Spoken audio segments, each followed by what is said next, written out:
How y'all doing?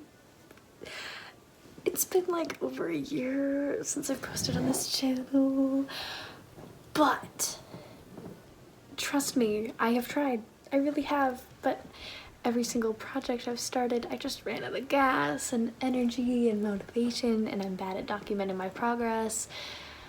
But now I'm manifesting this. This is an easy craft, more or less.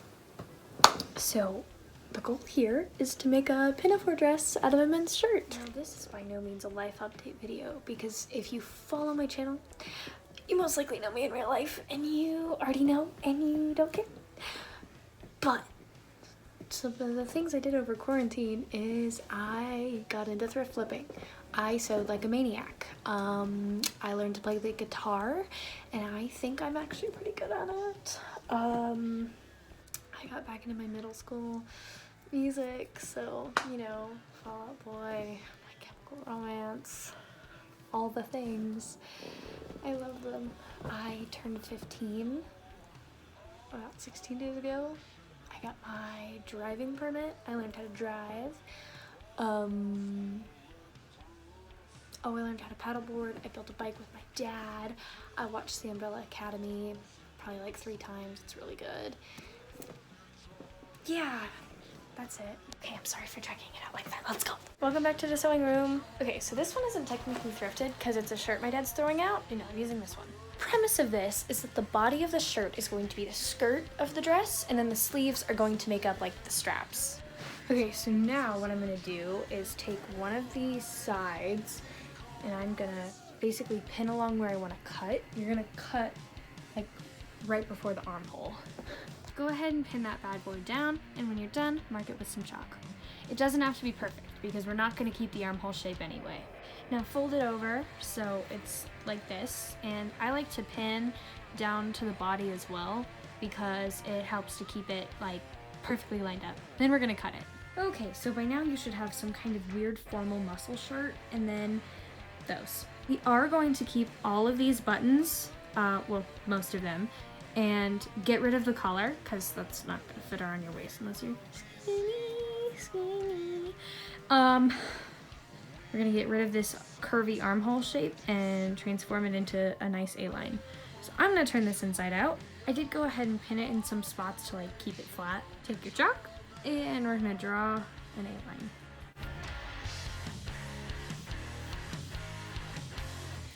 Just like that. And then we're gonna fold it over and do it to the other side. Okay, so from here, I'm gonna cut with just a little bit of seam allowance. Okay, so I cut it, and I really don't know why I went all the way down to the bottom. You don't have to, as long as you make it a smooth transition from your line to the natural shirt line. Now we're gonna cut the collar. Now that the collar is gone, we're gonna go from this bottom point here of fabric and make a straight cut, just like that. So now that I have that top straight edge, I'm gonna spread it out and, you know, pin the edges where I would sew it. But I'm not gonna sew it yet because first I need to figure out how I'm gonna do these straps. Okay, so here I'm removing the cuffs and button parts of the sleeves and where there's a thick seam. Take my waist and shoulder measurements. Make sure you divide your shoulder measurement by 2, so 1 for the back and 1 for the front. You can see I need to use a calculator here. To harvest your sleeve material, you're going to put a ruler about here and draw a line all the way across. Ignore this, we're not worrying about that. You're going to measure down from this line about the length of your half measurement. So mine is 16.25, so I'll go from here to wherever that ends. What your strap is going to look like. So I changed it from 5 to 4, or 4 to 5, and then it's still 3 at the top. So from here all the way down here. And the point is that you want one side to be kind of flatter and one to be more of a V, which will go on the inside. To duplicate this is to fold it over on your straighter line and then cut it from there and pin it, of course.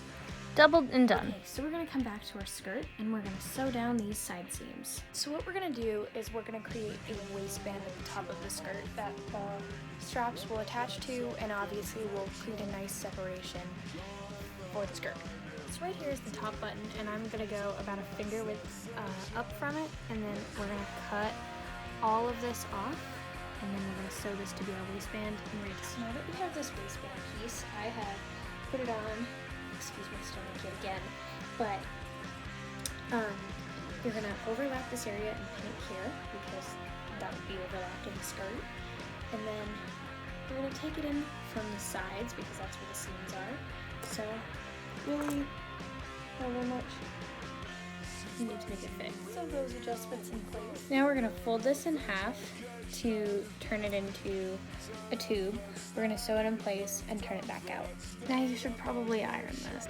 Okay, so now that I have this piece ironed for my waistband, I'm gonna create 2 more tubes, and they're gonna be just over 1 foot long, so like this, and about the same width. And they're gonna be enough to tie as a bow in the front, and then we'll attach them all together.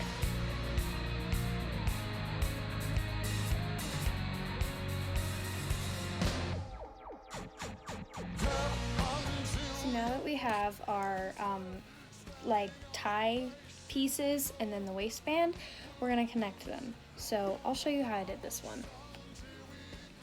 So I left both ends on the waistband open. What you're gonna do is you're gonna put them within one another. You can use like a little wooden dowel or a pencil eraser to help you. And then once it's in, I'm gonna try and make it like a little bit flat, but I think if you have some kind of like little tuck, it's cute. Then you're gonna pin it in place so you don't lose it and we can sew it. Now we're joining the waistband to the skirt. So to start, we're gonna take where we just joined the tie and the waistband and put a pin right on that seam because it'll line up on the edge of our skirt. And then we're just gonna pin along here. Since our waistband is going to be smaller than the top edge of our skirt, you're gonna wanna do this edge and then this edge, pin those, and then pin in the middle, and whatever slack you have, you can make a cute pleat at the back. Now we'll stitch together along the very, very top edge. Okay, and this is our skirt so far. So I didn't button it all the way down, but I did tie a little bow, and it looks quite good. So let's move on to the straps. So what we're gonna do is we're gonna divide into our fronts and our backs, and then we are going to double roll these edges and hem them. So if you didn't know, double fold hemming is so time consuming because I was trying to like iron and I was like, oh my gosh, I only have one piece done. So I ended up going to bed really late, and that was like 3 days ago. So I took a break. And now I have these and our skirt, and we're going to put them together. Getting this dress to leg it nicely and comfortably during the painting phase is a lot harder than I expected it to be. So you really, like, the goal here is to get these to be taut and go at a nice V. Like, see, this is so hard. So like this, basically, and then the back is fine. I guess you can have like an anchor point there and then adjust from the front. But it's really, it feels like constant adjusting. So once I find a safe spot, I'm just gonna take it off and sew it because I have had enough. Okay, so I've sewn them in place and I am not pleased. The back is very cute. Oh my god, I look like a minion.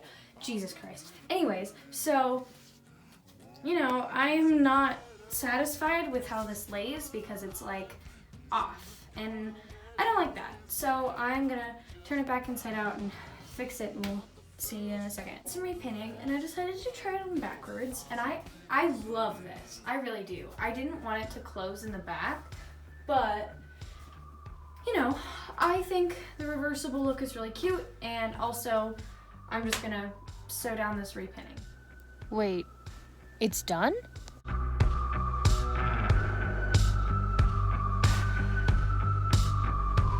Stuck in the jet wash. Bad trip, I couldn't get off. And maybe I bit off more than I could. Thank you so much for watching. It was a lot of fun to make a video again and have motivation to do that. I'm sorry I dragged it out. I tend to do that because, you know, I talk and I over-explain. But it's good to be back on the grind, and I would say that it's safe to expect more videos. Maybe not soon, but eventually. Bye!